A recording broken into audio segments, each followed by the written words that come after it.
Hey everybody, it's Carlos, Immortals Inc. podcast, and with me as always I have Mikey. What's up, world? Keyboard or doing whatever he does over there. I don't know what I'm doing. And today we brought in Travis to talk about some Stuff. He's a big role playing guy. He's got his own podcast or YouTube channel. YouTube channel. Yeah, what is it? It's actually just my name, Travis Miller. Oh, Yeah, there you go. I'll put it in the description. As of last time, if you guys didn't watch our past videos, we've had Travis here before. So go see what he's all about. Unless you're a noob to this podcast. We're going to talk about, he just went to a convention in Texas. Yeah, Texas RPG Con. Yeah, and we were talking about how sometimes smaller conventions are fun, or you miss a lot of, like the big conventions are flashy and cool and neat, but sometimes the smaller ones you can meet more people and get more intimate with people that, by intimate I mean talk to more people about different things, and just get a real raw feeling for what they think in their games and everything like that. That's absolutely correct. So, for example, the one I just came from, North Texas RPG Con, they cap the convention at 500 people. Like, they don't want more than. See, it's almost like a class then. It's intended to be a small convention where they'll basically pre-register up to 500 people, and then I think they're talking about maybe accepting walk-ins up to 600, but like absolute max 600 additional or just total up to 6. Oh, okay, total. Well, that ain't bad. Was it that at least you know what you get then, and especially if you prepay, because then paid for, and from a business end of it, I'm like, oh, okay, that's probably paid for. Well, and what that does is it encourages people to plan ahead and schedule and pay for their badge, and they make it so you can roll your badge over to the next. It's like, oh, you know what, something came up, I can't make it. You can roll your badge over to the next year. Oh, okay. Oh, that's cool. What? How long has it been there? They've been doing that for something like 13, 14 years. Oh, that's decent, stable. Yeah, they've had really good. They've had a long run, and it just every year it gets a little bigger, it gets a little better, it runs better. Yeah, figure stuff out, yeah. and it's a great convention. It's sort of like this place. Just power through. Open the first 12 years, rings a bell. So we just power through everything at first and figure it out later. Yep. It's actually in North Texas, right? Yes, Dallas. Okay. Dallas. Irving, Texas. Oh, but it's right next to the airport.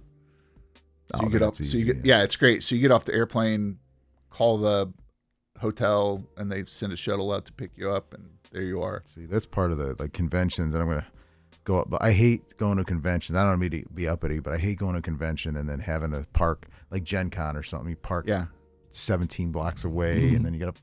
That's one of the great things about the small conventions is that you can usually, even if you find out about it sort of late in the close to when the cutoff is. Mm-hmm. You can still usually get a hotel room either at the venue or close to it. Like even across the street. I'm not that uppity, Yeah, I was next door in the Quality Inn kind of. it was a little rough, but it was $80, and it was. Oh no. Wasn't too bad, and it was right next door. I could walk right there, so it wasn't a big deal. Catered breakfast? No, we're out. But and so you can get to the event. It's right there. It's small, and it just feels very accessible and friendly. Is the big thing with a lot of those small conventions. My experience has been, you get feel like a herd of cattle. You don't feel like you're just like a guy with a badge. You're Travis or you're Carlos or you're Mikey. Everybody wants to meet you, wants to talk to you, wants to hang out with you, because you're not just one of 20,000 or 60,000 people in this huge space, and you're not, a 10, 15-minute walk to your next game or your next seminar, or you're trying to fight to get into the vendor room, and the vendors have time to talk to you, and the people that, that's what gets me. Is like, I hate if there's some sort of special guests, they have time to talk to you. Yeah, that's what I hate when you go to conventions, and I shouldn't say hate, but you go to big conventions, and I like going because I know what I'm doing, so I'll get in and out and talk to whoever. But if you're new and you go into that vendor's room, like say Gen Con or Origin, it's just whoosh, it's like it's a sensory overload and it's cool, but you can't get any real good knowledge from somebody. A lot of them are like, and then you get bigger conventions like that. A lot of them, I'm not ragging on anybody, but you get a lot of places that will like hire people to push their game. So now you're just in a sales pitch. Yeah, it's it's a demo. Well, for vendors, it's a big expense. Yeah. And the big conventions tend to charge a lot of money to have a vendor table there. Plus, you're talking about airfare and hotel fees and all the other stuff. So, if you show up at a convention like Gen Con and I don't know what they charge for a table, it's probably $1,000 or something. It's if you're lucky. And I can't imagine it'd be less than a day like that. And so you're spending $5 or $6 grand just to show up at the convention. So you got to sell a lot of books or a lot of dice or a lot of whatever you've brought along. And have enough. In order to make that worth your time. Yeah. And so those folks are trying to talk to as many people as they can, as fast as they can, and sell as much stuff as they can. And that's just the reality of that situation. Yeah, I'm not ragging on them. It's just it's just how it is. And I think one of the great things about smaller conventions, I've been to conventions 500,000, couple thousand people, and those conventions, the vendors have a lot more time to talk to you. If you happen to be playing a game with some sort of designer or publisher, they have more time to hang out.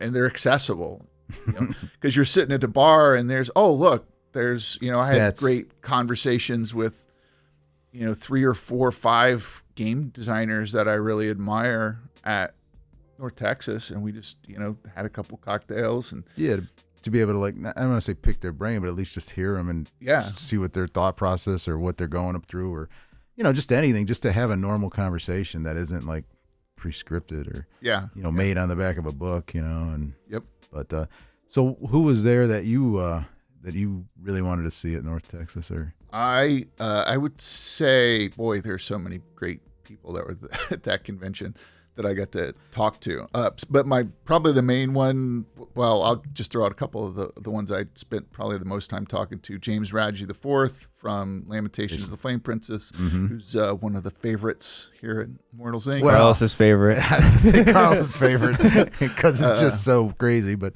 Jeff Talanian, who does Astonishing Swordsmen and Sorcerers of Hyperborea. Yeah, well, was there. Next time you talk to him, tell him I want to get some stuff.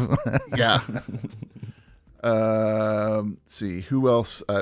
Matt Finch of Mythmere Games, who does Swords and Wizardry, which is one of my favorite retro clone games. Yeah, we have that. They have a new edition coming out. They just had a Kickstarter last year, and I don't have that in the spring. Yeah, it's not out in print yet. It will be, I would say, within a few months. The new print version. Cool. Because he's sorting out his last bits on licensing issues. So Matt was there. See Greg Gillespie, who has 4 of these huge, very interesting mega dungeon adventures that he's published. One of my favorites. One of them is called Barrow Maze. Really good stuff. I'll have to look that up. Yeah, those are pretty great. Let's see who else. Mega Dungeon is just one big book of like a giant. Well, it's a giant dungeon. Yeah, just for people, it's just ridiculously Pretty self-explanatory. Yeah, Yes. The map will take a table, and you'll be like, all right, here we go. Books are usually this, Yeah, they're massively thick. Tomes, we like to call them. And he has probably one of the very few adventures that I feel like I can always just pull out and run it without ever actually doing anything to it at all. Oh, okay. Which is extremely rare for me. Normally, if I pull out an adventure and I read through it, I'm like, that sucks. I need to get rid of that. That's terrible. This would be better if I did this to it. What does this guy know? But that book is one of the very few adventures where I feel like I can just pull it out and run it. So I actually hung out with Greg quite a bit one evening and talked to him for a while. That's cool. See, that's and then I was able to interview several people for my YouTube channel. I did like 7 little short interviews that I dropped up there. Is that is that something you have to? Do they get upset or bother you? No, they were super generous and friendly about okay. it. I did structure that where I asked one question and I Okay. asked them all the same question. Nice. See, I guess that helps too. Yeah. Yeah.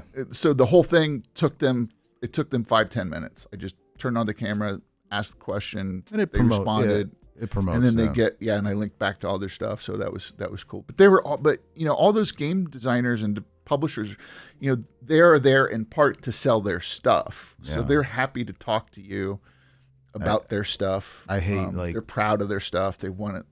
And that's also a part of that's a segment of the hobby where those people are hardcore gamers that have been gaming since they were like 12 years old, Mm-hmm. and they've been doing it for 30 years and love it, and they want to talk about their games because it's a thing, it's a heart project for them. It's not just what the stockholders want to see next quarter. I was gonna say they're like the base of everything. They're like They're like the base of everything built on top of them. All the role playing games and everything. Like these guys are like the hardcore Right. guys that've been there, can tell you. And then a lot of the stuff that's modern or new or is pulled from a lot of what these guys. And then they probably learn from the old guy. These are guys like you need these guys or else everything else is just it's not as good. Yep. I mean it'll be there, but it's not as good. They're a good base for. And a cool thing that you get to do at a lot of these small conventions, they'll have guests of honor. Mm-hmm. And at this convention, because this specific convention is very much an old school convention, most of the guests are old timey designers from TSR back from the ancient days. So I played a game with Steve Marsh, who was one of the designers at TSR. I played a game of Boot Hill with Steve Winter, which was awesome. Do you know what Boot Hill is? No. It's probably of course you don't. It's probably the first. Was it the first? Maybe I'm sure it was the first Wild West role playing game. Really? Yeah. When did it come out? Like 1978 or something Nice. like that. It's like the original old school, version. yeah. We played the 3rd edition version, and he told a great story where they had intended to publish a new version of the game just to protect the trademark. Mm-hmm. And he asked Jim Ward, well, can I make some changes to the game before we publish it? And he's like, yeah, sure. So he publishes it. So he does all this work to it, makes some pretty significant changes, and he publishes it. And Jim Ward comes back to the office and says, what are you doing? He goes, what do you mean? I told you to put out something so that we could protect the trademark. I didn't tell you to make a really good, awesome game that people would really want. We just needed something that was going to take up space in the warehouse so we could protect the trademark. We sold 5,000 copies the first week it came out, and we have to go print more. I need you to suck. So I don't know if that's a true story or not, but it sounds like it could be, but yeah. It was a funny story. I mean, it is probably like I'm sure there was a variation of that story, Right. Because like like But it was fun, and that's the great thing about conventions like that is you get to go meet these people that you admire or games that they've written or designed.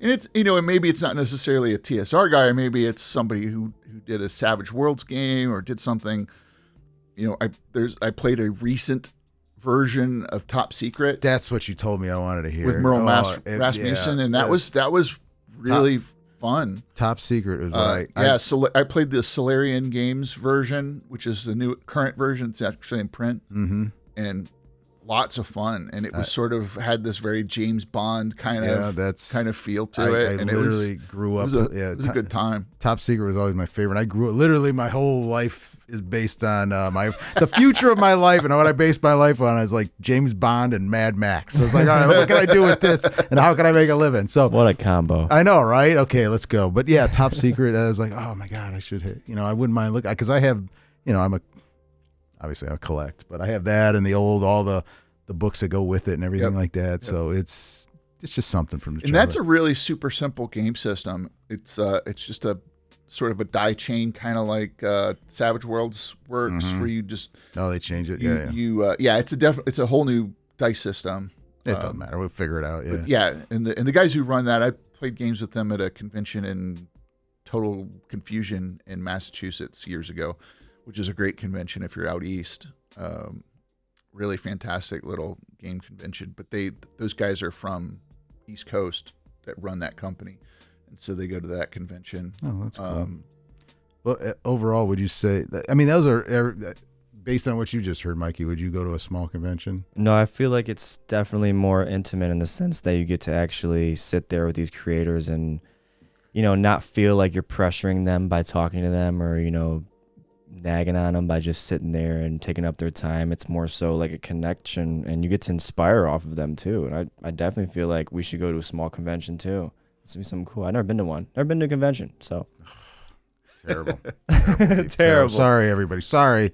So, but I think I would like to go. Like, I would have liked to meet Reggie and just say, hey, I'd thanks. like to meet that guy too. He only does two conventions. He only does 2 conventions in the United States. He did that one, and he goes to Gen Con. Oh, maybe I'll see. I just wanted to, just to say, hey, man, thanks for all the wackiness. It makes the day go by. But yeah, well, thanks, Travis, and You're welcome. We'll come back on and we'll talk more about stuff. If you like what you heard, subscribe. Immortalsinc.com is where our website is. Not .net, not .org. So We're not. I thought I was going to go, but yeah, not .gov. Subscribe to our channel. It helps. We're us not out. Pinkertons. Yeah, we're not Pinkertons. Subscribe to our channel. It helps, gives us some clout and helps us build the channel and bring you more. And make sure you hit up Travis Miller. His link's in the description. Go check out his channel, his interviews. Are your interviews out right now? Yes. Nice. Go check those out. He does a lot of good talking about gameplay and how to run games and old school stuffs too. So, all right, guys. Peace.